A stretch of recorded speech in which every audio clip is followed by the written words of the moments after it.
BFM Business, BFM Crypto, la chronique.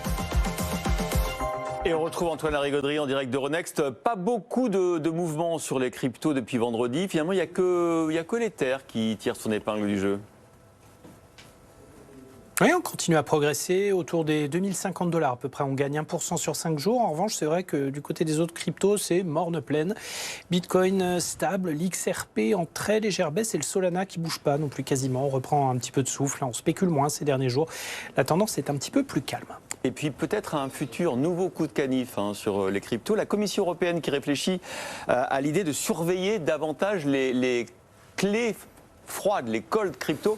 J'imagine que Ledger, par exemple, pourrait en être victime.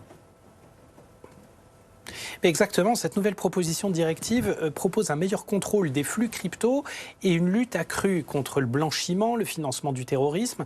Elle est issue de l'EBA, l'Union bancaire européenne, qui veut en fait contraindre les prestataires de services numériques à identifier systématiquement chaque opération effectuée pour stocker des cryptos sur une clé, sur un portefeuille froid et vérifier que l'adresse en question est bien conforme à celle du client de base. Donc là, en clair, l'anonymat, quand on veut transférer et stocker ces cryptos hors ligne, c'est terminé.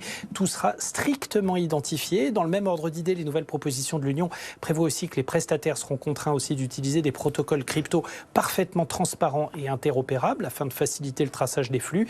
Désormais, tout est fait pour coller le plus possible aux critères de transparence en usage dans la finance classique. Et quiconque ne pourra pas satisfaire à ces obligations ne pourra plus opérer en Europe.